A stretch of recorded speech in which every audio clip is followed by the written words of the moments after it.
We had heard the cost of this project was causing anger even within the military itself.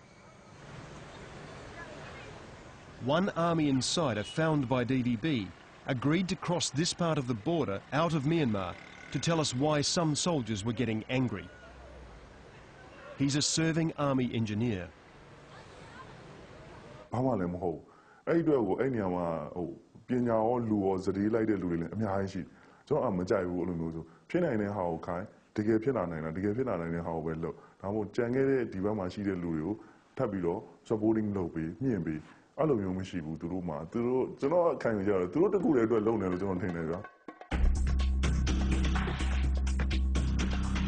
To maintain their hold on power, the generals have tried to protect themselves from popular uprisings by moving to a new purpose-built capital far from the major cities.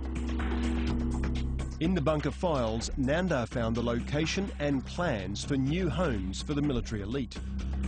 Nearby are the much larger houses of the top 3 generals, including the vast official residence for A, the regime leader Senior General Tan Shui. The army engineer we'd met told us he had been in a tunnel right under Tan Shui's house. A1 ရဲ့သူ့ရဲ့ location main location အောက်က A1 တဲ့ကိုဖြတ်သွားတယ်ကျွန်တော်တီးတဲ့လောက်အရှိဆိုရင်တော့ထဲတော့ကျွန်တော်မီတာ50လောက်ကြော်လေးကိုရောက်ဘူးတော့ဒါပေမဲ့အထက်မှာအများကြီးရှိသေးတယ်အဲ့မီတာ50လောက်ဖို့မဟုတ်ဘယ်လောက်ရှိလဲဆိုတာမသိဘူးသူကလမ်းကတော့4လမ်းတချို့နေရာမှာ6လမ်းလမ်းကြီး4လမ်းလမ်းချင်း2လမ်း height သူ့ရဲ့အမြင့်ကသူက14ပေလောက်ရှိတယ်အကျယ်ကတော့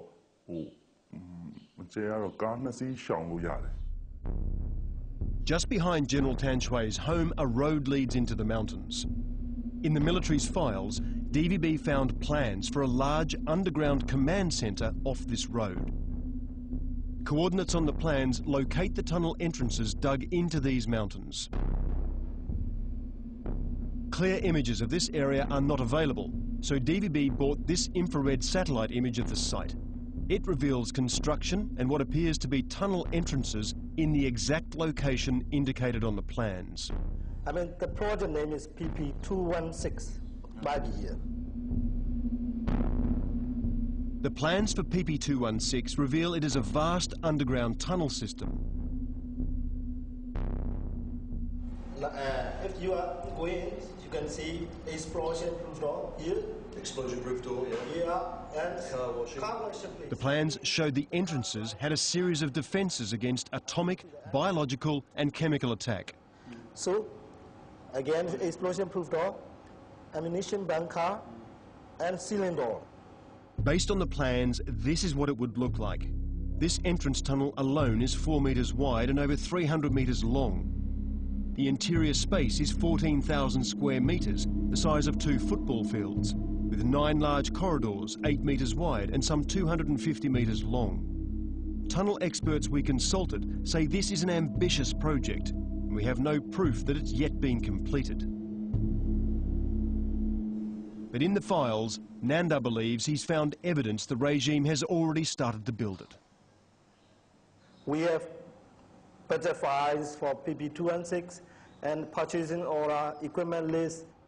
This is a purchase order for Project 216. It lists items such as ceiling doors and bomb-proof systems. And bomb-proof ceiling systems. 45 pieces in 7 kinds, 3.1 million. And electric equipment, ventilation equipment, and total of the amount is 21 million, 21.5 million. In further proof work has already started, we found a man who said he'd worked on a large underground command centre.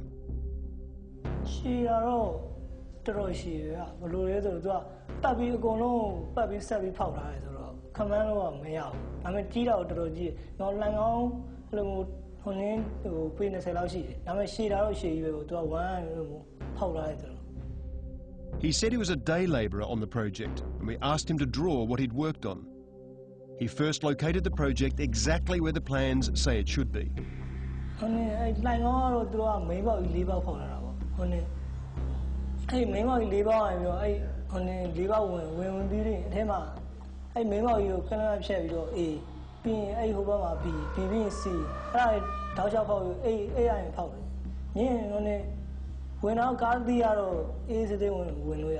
His drawing matched the military's blueprints for Project 216. And he told us the tunnels were built with the help of foreign advisors.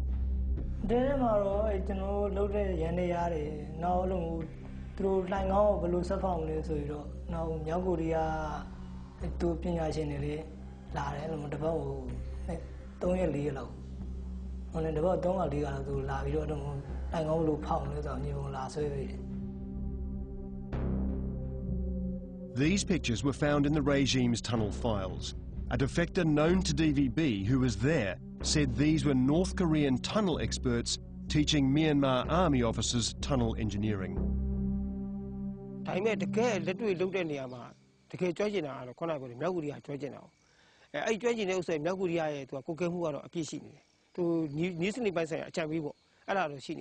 What's more concerning is that North Korea is also helping Myanmar make weapons in what are called defence industry factories, or DIs.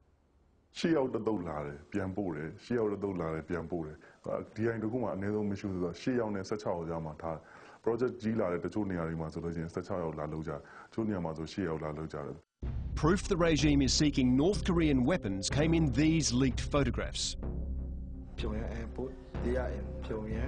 They reveal an official visit to North Korea by Myanmar's number 3, General Shui Man, in November 2008.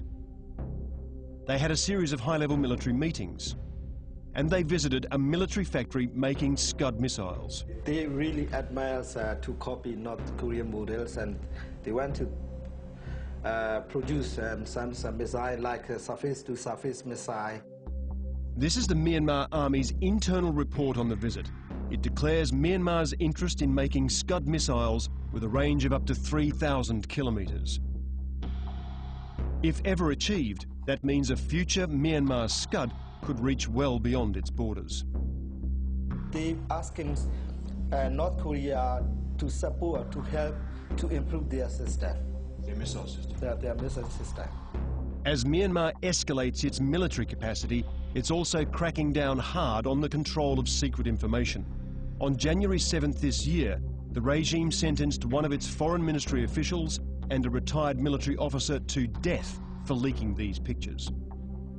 The crackdown comes as military insiders tell us Myanmar has started a program to build its own missiles. The first move in that program occurred here in Rangoon Harbour.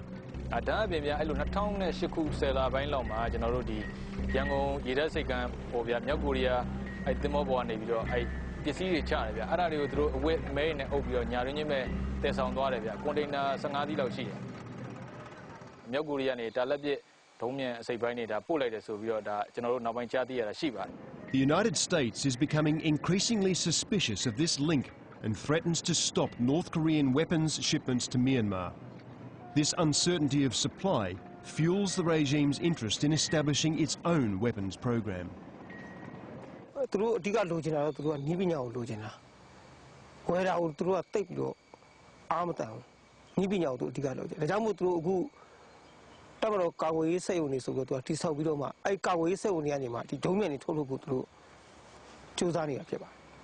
The Burmese are conducting research into missiles.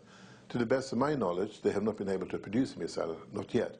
But they will probably get there. I mean, they're talking about some fairly basic kind of Scud missile based on North Korean designs. But the question is, of course, what you put in the warhead.